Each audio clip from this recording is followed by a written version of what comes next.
Good evening. Consider this video a follow-up to my previous video on generating 400 hertz AC voltages. Now, I'm not going to say 26 volts AC because this method doesn't quite get me where I need to be. As I mentioned in the previous video about this topic, there's a few ways you can do it. The first being the perhaps best way, which is to use a dedicated aircraft test avionic generator, which will generate the 400 hertz signal at any voltage you need, as long as it's within the system. That's your best bet because it'll handle the amperages that you might need to run some avionics. The next method would be to use one of these brick devices. And again, I showed this in the previous video, but this guy right here. Sorry for the focus, but this is an aircraft inverter, and they can be had for around $100, give or take. This is the general form factor they take. There's a couple different manufacturers and makes and models out there, so they may not all be of this brand and all this type. My recommendation is simply this is going to be your best bet for benchtop avionic testing. This particular model accepts an input voltage of 28 volts DC and outputs a voltage of 26 volts AC at 400 hertz. And you can see here we have a common ground. We have 28 volts DC in, 26 volts VAC out, and they both share that common ground. And they're really easy to set up. You can see I've got mine with test leads on it, and I can just plug it into my power supplies and away I go. So these are really great. They produce one phase 10 volt amps. In a previous video I mentioned 10 amps. That was incorrect. This is 10 volt amps. I'll provide a link to what the difference between amps and volt amps are, but suffice to say most electronics and avionics are specified in volt amps, not amps, so just do make sure of that delineation. So where does it leave us for this video? Well, I had mentioned a third method of generating AC voltages, and that method would be to use a signal generator with an amplifier. So that's what I've done here. Now, to explain the setup, I've got over here a Hewlett-Packard 3300A, and I apologize here, I'm kind of using my tripod in an awkward situation. This device here is a signal generator that will do all manners of waves. It'll do sine wave, triangle wave, square wave, and it features a little plug-in tray. You can see I've actually got two of these bad boys, and I believe they made 5 plugins for these, maybe 4. I have 2 of them, and without getting sidetracked, these plugins would allow you to do specific things and extend the operation and abilities of the instrument itself. So the basic core mainframe can generate signals from basically down to 0.01 hertz up to 100 kilohertz. So pretty decent as is. Full audio range coverage, which is great for audiophiles and people who work with radios and whatnot, amplifiers, speakers and such. But these plugins provide additional features, and I won't get into those because that's a whole other video. But suffice to say, this will support and supply and generate any frequency that I would need for this kind of a process. Specifically, 400 hertz.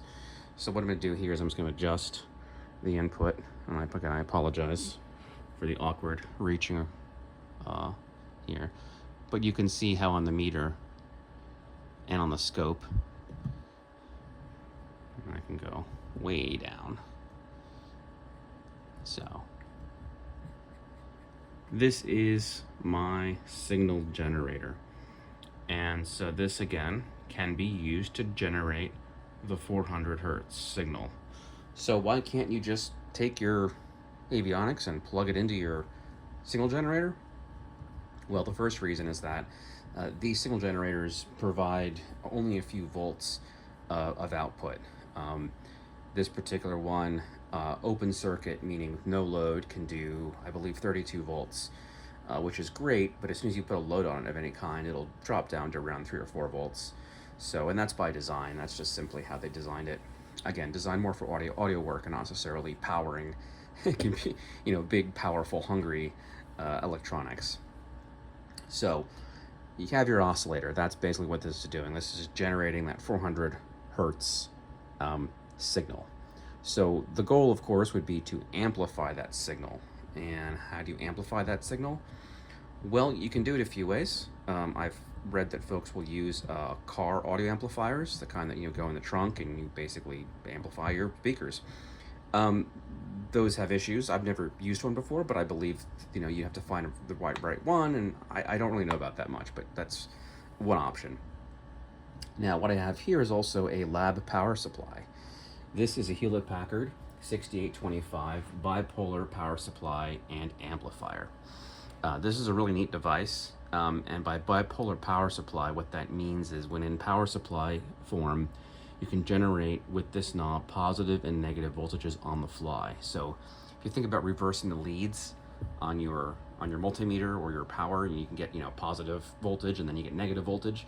Well, this is basically that, except you're reversing the voltage from positive to negative on the fly with a knob, which is great for testing meters and things like that that usually respond to positive and negative voltages. So 0 volts might be straight up and down, positive might be to the right, negative voltage might go to the left. So this is a really intuitive way to do that.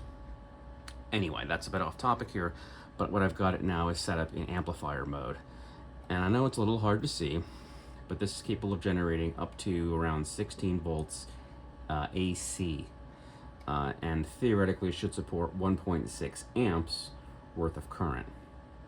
And you can see here we're at 0 because I just have this plugged into my scope, so I'm not really drawing any amperage or any current really. It's just simply monitoring the voltages that are coming out of that thing.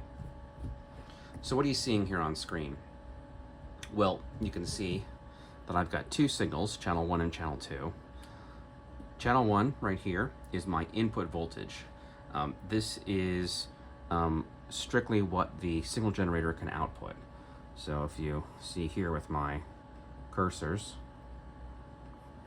at more or less maximum output, yeah, I can generate 36.9 peak-to-peak volts from this alone, which is great. But again, it's open circuit, no load. Let me turn off channel 1. What you're seeing here on channel 2 is the actual output from the 6825A in amplifier mode. Now you'll notice that this waveform appears to be sort of a semi-square wave, and that's because I've really turned it up to max and it's clipping. If I turn down the amplification, you'll notice the square wave starts to become more of a sine wave. And remind you, this is the input is 36, almost 40 volts peak to peak. This is my output, and you can see here on the meter, this is giving me a true RMS value. So what I'm inputting is around 36 volts DC peak to peak, and I'm getting out from my amplifier in a sine wave 9.6 volts AC at 400 hertz. So again, if I really max this out, that's maximum amplification for this unit. My sine wave becomes a square wave, and I'm now getting 13.27 RMS volts AC at 400 hertz, give or take a hertz or two. So you can see here how technically this works. This generates the appropriate signal in terms of frequency, but not in terms of amplitude. And I could, again, power a device theoretically that would operate at 1.6 amps RMS. This, unfortunately, this 13.3 volts VAC is not enough to power any of the avionics I currently have. And this is why I didn't advocate for this method, at least with the setup I have here. Now, there are more powerful amplifiers, and you can certainly generate that current. I mean, obviously, such things exist, otherwise devices such as the Elgar here wouldn't be able to exist. So really what it comes down to is having the right equipment and the right knowledge to know how to wire it up so you don't damage anything. You don't want to blow out your inputs of anything you put into and things of that nature. So there you have it. Kind of anticlimactic, I apologize, but I did feel like I wanted to show this to you folks at home because that video did get a lot of interested views, and I think it's important to see how there's not just one way to do something, but sort of the more you learn about something, the less options you have because you see the limitations of your own equipment, and you certainly want to be safe when you do these kind of things. So if you do want to invest in equipment that can generate high voltages above 26 volts AC, just follow precautions, read manufacturer's instructions and warnings, and do be safe about it. So the reason why I feel confident utilizing 115 and AC is because I've got this professional grade piece of gear right here, and I've got it wired up in such a way that I feel protected when I do these things. But again, your results may vary. Just a friendly word of caution for folks out there who may want to try some of this stuff on your own bench. Any questions you have, happy to answer them. Again, I'm not the smartest man on this topic by any means. I'll provide some links to some videos of people who are way smarter than I and who have done such things, and perhaps they can be of some help as well. But hopefully this was informative, and if you, again, any questions, let me know, and I'll catch you in the next video. Thanks for watching.